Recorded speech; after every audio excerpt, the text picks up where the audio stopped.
Buenas noches, estamos en el canal 55 de Multivisión. Hoy nos acompaña Mario Dilberto Torres. Él es un líder ambiental de la localidad de Engativá, pero también es el secretario ejecutivo de la Comisión de Ecología y Ambiente de Asojuntas y es vecino acá del sector, es presidente de la Junta de la Española. Bienvenido, Mario Alberto, a este programa para que podamos conversar sobre lo que usted día a día hace por su comunidad.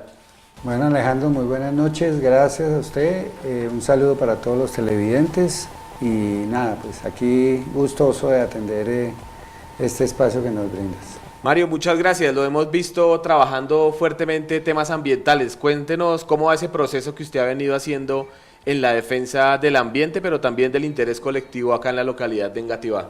Bueno, por un lado pues es la motivación personal, desde muy joven he estado vinculado como a ejercicios ambientales, grupos ecológicos, siempre ha sido como un interés personal, pero en la medida en que he venido participando del movimiento comunal, pues en la junta de mi barrio me vinculé al comité ambiental, luego ya en estas últimas épocas estamos apoyando el tema en la Secretaría de Ecología y Medio Ambiente de la asociación y obviamente tratando de articular y de ver unas realidades que nos están afectando, que de alguna manera hacen parte como de ese ejercicio cotidiano que deben hacer las juntas comunales, que es de alguna forma preocuparse por esas otras realidades, no solamente las de su barrio, sino todas las que están a su alrededor y que pueden afectar la calidad de vida de las personas.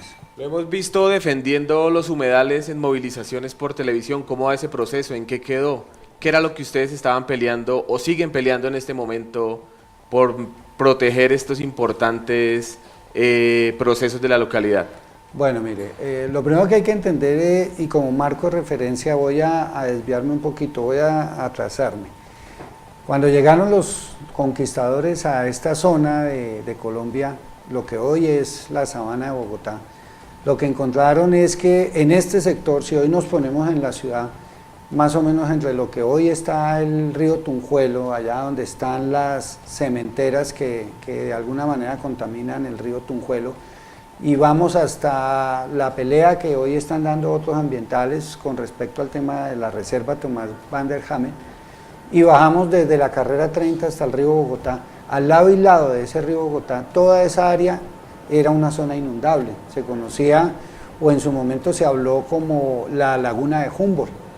Entonces cuando llegan los españoles encuentran unas comunidades indígenas asentadas en las faldas de la montaña, todo lo que hoy es Ciudad Bolívar, Usme, Santa Fe, Usaquén, esas zonas tenían asentamientos indígenas, pero todos sus rituales y toda su cosmogonía estaba alrededor del tema del agua.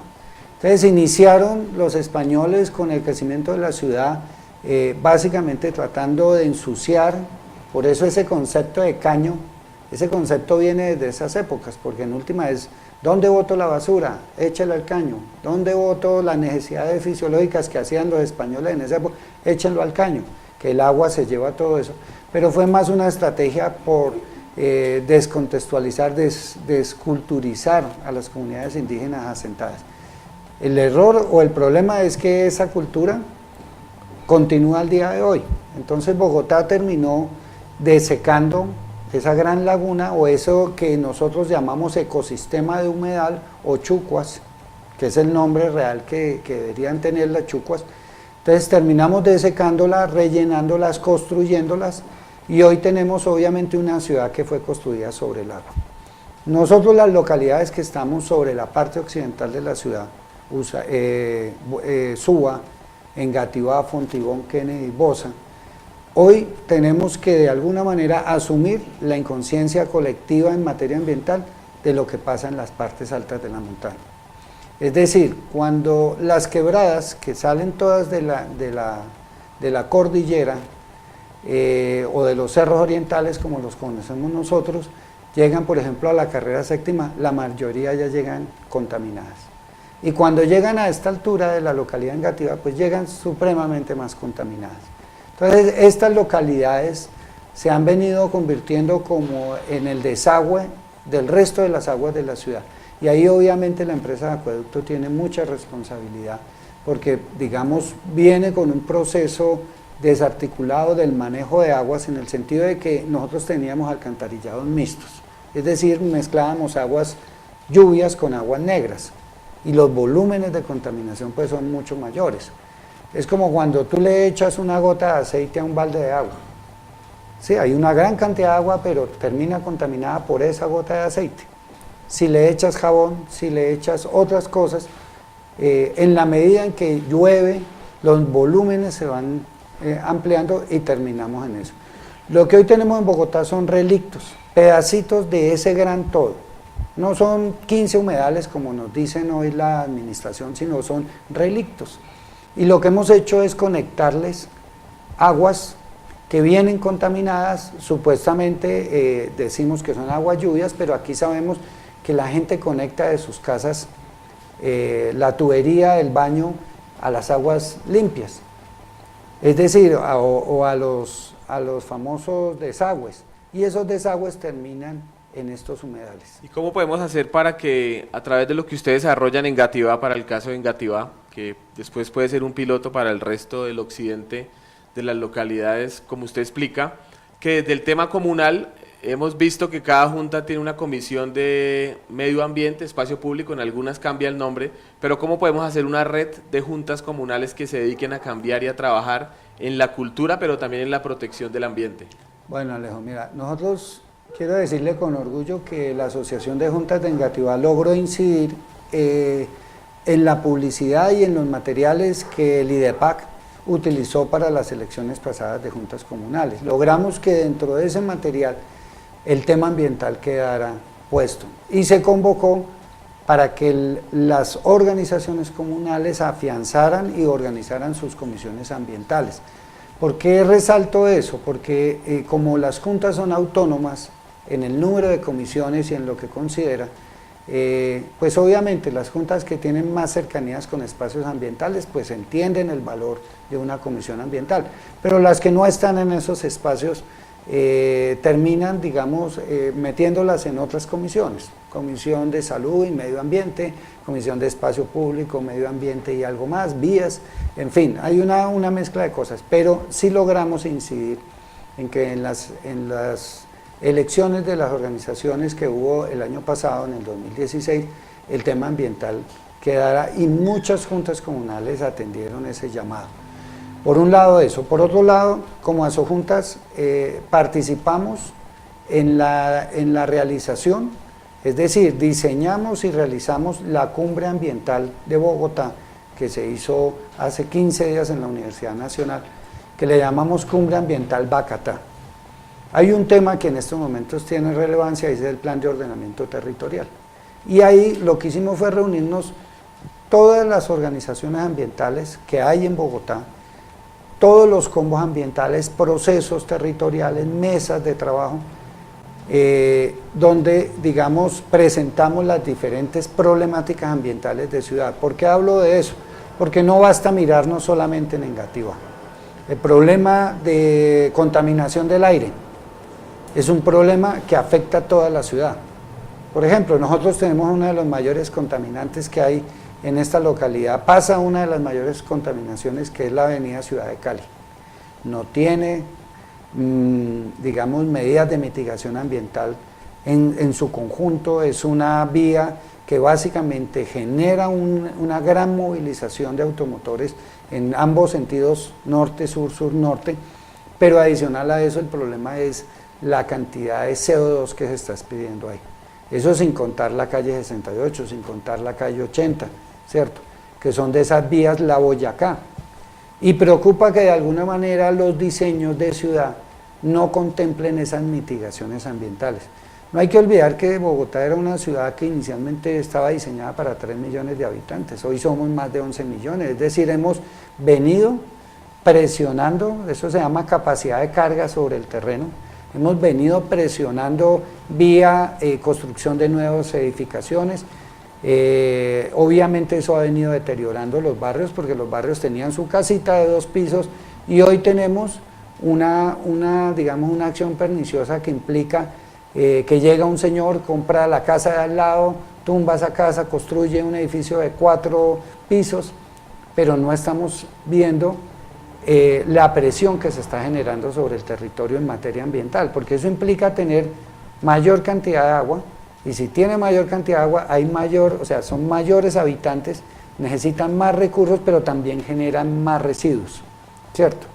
Entonces, a la par de que vamos destruyendo la estructura de los barrios, hemos venido generando mayor presión ecosistémica. O sea, demandamos más servicios ecosistémicos de todo. Del páramo que está en Sumapaz. O sea, de allá esperamos que nos llegue más agua. De Chingaza esperamos que nos llegue más agua. Pero le estamos echando más inmundicias al río Bogotá.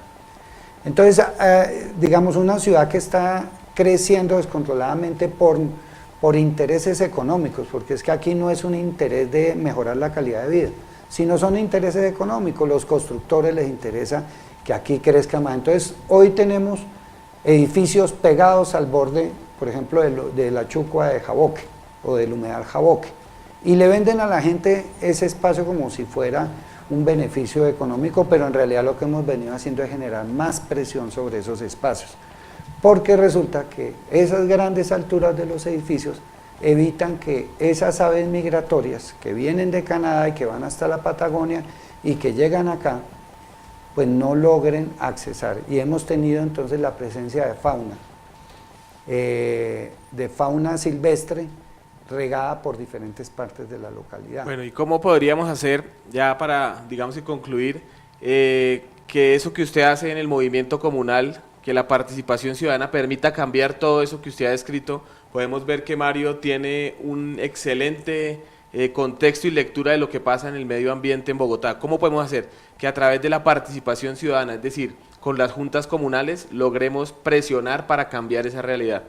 Listo, mira, Alejo, son varias cosas. Lo primero es entender cuáles son las principales problemáticas que nos afectan. Tenemos el tema de residuos sólidos y el tema de mascotas, que es un problema de cultura ciudadana. Es un problema de conciencia de cada ciudadano en el sentido de cómo maneja eso que es tan propio de él. O sea, los residuos sólidos son propios de cada uno. ¿Qué grado de conciencia tienes? ¿Qué compras?